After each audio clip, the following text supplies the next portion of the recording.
Hello dear students, business studies के chapter staffing में हम लोग बात कर रहे थे सोर्सेज ऑफ रिक्रूटमेंट की। लास्ट लेक्चर में हमने बात की थी इंटरनल सोर्सेज ऑफ रिक्रूटमेंट की। Today we will discuss about the external sources of recruitment. ठीक है, यानी कि अगर हमको अपनी ऑर्गेनाइजेशन में अगर लोग चाहिए काम करने के लिए तो वो कौन से एक्सटर्नल सोर्स हैं जिससे कि हमको प्रोस्पेक्टिव कैंडिडेट्स या एम्प्लॉयज़ मिल जाएंगे। ठीक है, so first is the direct recruitment और गेट हायरिंग। ठीक है, इस केस में क्या होता है कि कंपनी के नोटिस बोर्ड पे नोटिस लगा दिया जाता है कि कंपनी में किस तरह की पोस्ट खाली है और कितनी पोस्ट खाली है, कितनी जॉब्स क्या हैं, वैकेंट हैं। Okay, second is the casual callers और वेटिंग लिस्ट। ठीक है, इसमें क्या होता है कि बिजनेस एंटरप्राइज कुछ एम्प्लॉयज़ को सिलेक्ट कर लेती है और कुछ एम्प्लॉय को सिलेक्ट नहीं कर पाती है। तो जिन एम्प्लॉय को बिजनेस एंटरप्राइज सिलेक्ट नहीं कर पाती है उनकी एक वेटिंग लिस्ट क्रिएट हो जाती है, और जब भी कंपनी को इन कैंडिडेट्स या एम्प्लॉयज़ की ज़रूरत पड़ती है तो उन कैंडिडेट्स को बुला लिया जाता है। Okay, third is the advertisement. किसी भी ऑर्गेनाइजेशन में अगर टॉप की जो पोजीशंस हैं, सीनियर जो पोजीशन हैं, उनको फिलअप करने के लिए newspapers, business magazines and journal में एडवर्टीजमेंट दिया जाता है। एडवर्टीजमेंट का सबसे बड़ा फ़ायदा ये होता है कि जॉब के लिए क्या क्वालिफिकेशन है और जॉब से संबंधित जितनी भी इंफॉर्मेशन है और उस ऑर्गेनाइजेशन से संबंधित जितनी भी इंफॉर्मेशन है वो कंप्लीट इंफॉर्मेशन हम एडवर्टीजमेंट के थ्रू दे सकते हैं। Okay, fourth is the employment exchange. अगर किसी बिजनेस फर्म को स्किल्ड और सेमी स्किल्ड वर्कर या एम्प्लॉय चाहिए तो उसके लिए एम्प्लॉयमेंट एक्सचेंज एक अच्छा सोर्स है रिक्रूटमेंट का। इसको गवर्नमेंट रन करती है। ठीक है, और ये एक लिंक की तरह काम करता है between the job seekers and employers, यानी कि जो नौकरी दे रहा है और जिनको नौकरी चाहिए उसके बीच एक लिंक का काम करता है employment exchange. Okay, employment exchange में जो जॉब सीकर्स होते हैं उनकी क्वालिफिकेशन और उनकी सारी डिटेल्स को मेंटेन किया जाता है। ठीक है, और जिस ऑर्गेनाइजेशन को अगर एम्प्लॉय की ज़रूरत है तो वो एम्प्लॉयमेंट एक्सचेंज से उन एम्प्लॉयज़ के डेटा को ले लेती है और फिर उन एम्प्लॉयज़ को रिक्रूट करती है। Okay, fifth is the placement agencies and management consultants.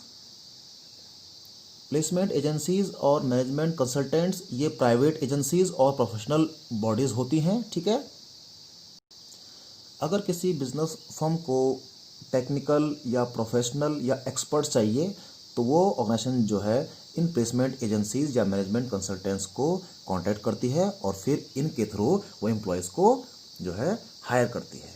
Okay, और जो ये मैनेजमेंट कंसल्टेंट्स होते हैं ये मिडिल लेवल मैनेजर्स और टॉप लेवल के जो मैनेजर्स हैं उनके रिक्रूटमेंट का काम करती है। ठीक है, six is the campus recruitment. Campus recruitment का मतलब क्या है कि कोई इंस्टीट्यूशन है और कोई बिजनेस फर्म है। ठीक है, तो बिजनेस फर्म्स और इंस्टीट्यूशंस के बीच लिंक होता है। ठीक है, अगर बिजनेस फर्म को एम्प्लॉयज़ की ज़रूरत है तो वो बिजनेस फर्म जो है इंस्टीट्यूट में आती है एम्प्लॉयज़ को रिक्रूट करने के लिए।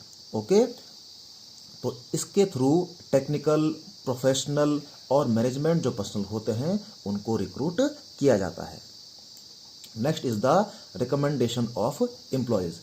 रिकमेंडेशन ऑफ एम्प्लॉयज़ का मतलब ये है कि मान लिया बात किसी बिजनेस फर्म में कोई एम्प्लॉय काम कर रहा है और उस बिजनेस फर्म को और एम्प्लॉय चाहिए काम करने के लिए, तो उस बिजनेस फर्म का कोई भी एम्प्लॉय अनदर कैंडिडेट को रिकमेंड कर सकता है कि भाई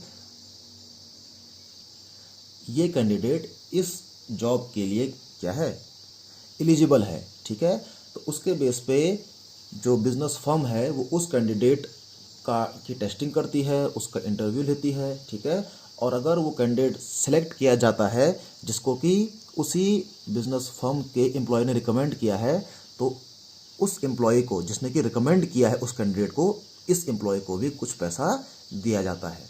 ठीक है ना, क्योंकि इस एम्प्लॉय ने जो रिक्रूटमेंट की प्रोसेस में जो कॉस्ट लगी है उसको कम कर दिया है। Okay. 8th is the labour contractors.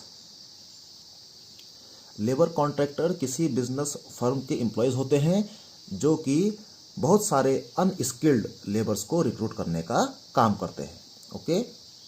9th is advertising on television.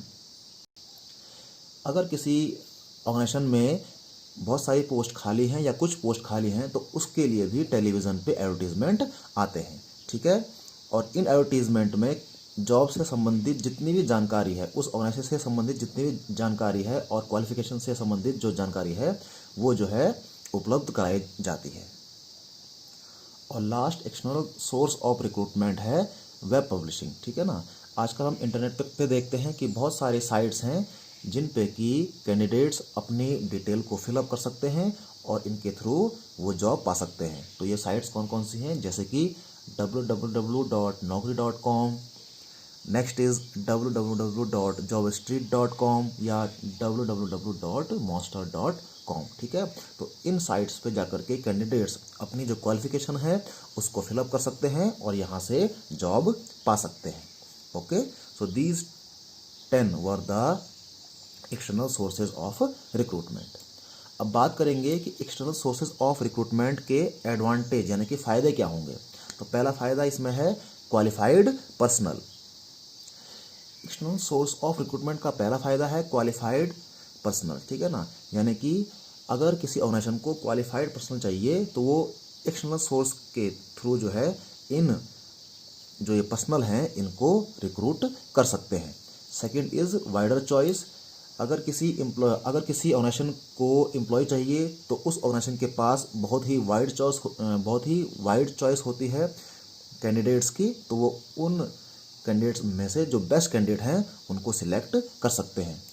और इसी के साथ साथ कह रहा है फ्रेश टैलेंट। ठीक है, अगर किसी ऑर्गेनाइजेशन को ज़रूरत है फ्रेश टैलेंट की या यंग पर्सन की जो कि अपने न्यू और इनोवेटिव आइडियाज़ से ऑर्गेनाइजेशन को फ़ायदा पहुंचा सकते हैं। ठीक है, तो इस तरह से एक्सटर्नल सोर्स जो है वो फ्रेश टैलेंट किसी भी ऑर्गेनाइजेशन को देने का काम करता है। And fourth is the competitive spirit.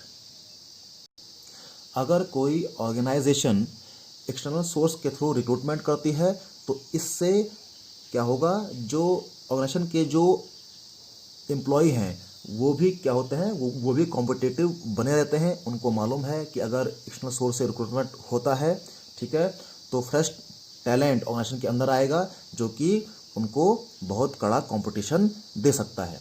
और इस तरह से जो एग्जिस्टिंग एम्प्लॉयज़ हैं ऑर्गेनाइजेशन के वो भी काम करने के लिए कॉम्पिटिटिव रहते हैं और मोटिवेटेड रहते हैं बेटर परफॉर्मेंस को शो करने के लिए।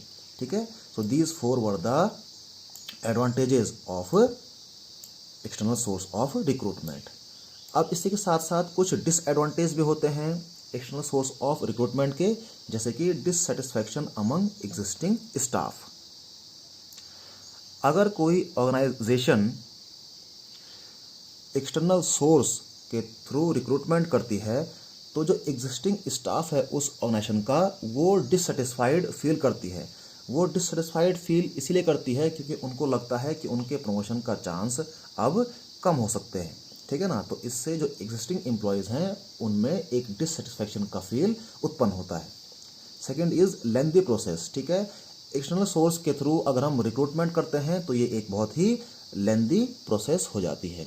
ठीक है, और इसी के साथ साथ एक्सटर्नल सोर्स ऑफ रिक्रूटमेंट एक कॉस्टली प्रोसेस है। ठीक है, क्योंकि इसमें आपको एडवर्टीजमेंट पे खर्च करना पड़ेगा, एप्लीकेशन को प्रोसेसिंग में खर्च करना पड़ेगा, जो एम्प्लॉयज़ हैं या जो कैंडिडेट्स हैं उनके टेस्ट लेने के लिए, उनके इंटरव्यूज़ को लेने के लिए आपको बहुत ज़्यादा पैसा खर्च करना पड़ेगा। ठीक है, तो ये कुछ डिसएडवांटेज हैं एक्सटर्नल सोर्स ऑफ रिक्रूटमेंट के।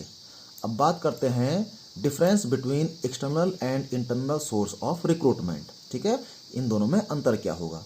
फिर से ध्यान दीजिए स्टूडेंट्स, यहाँ पर जब भी आपको डिफरेंस लिखने के लिए कहा जाएगा आपको कॉलम वाइज आपने डिफरेंस लिखना है। कॉलम वाइज अगर आप डिफरेंस लिखते हैं तो एक अच्छा इम्पैक्ट एग्जामिनर के माइंड पे पड़ता है, तो वो आपको नंबर देने के लिए बाध्य हो जाता है, ठीक है ना।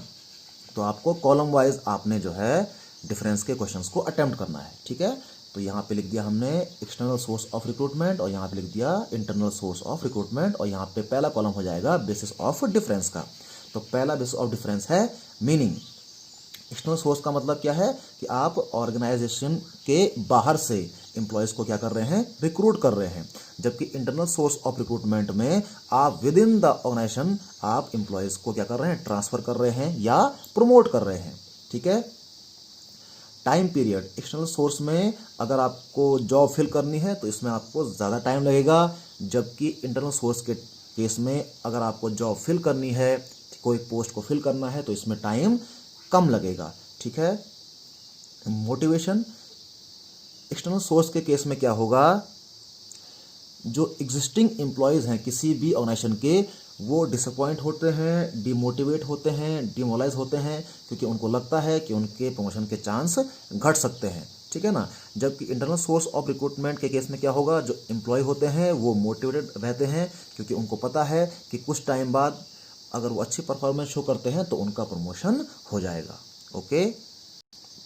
Next is scope of fresh talent.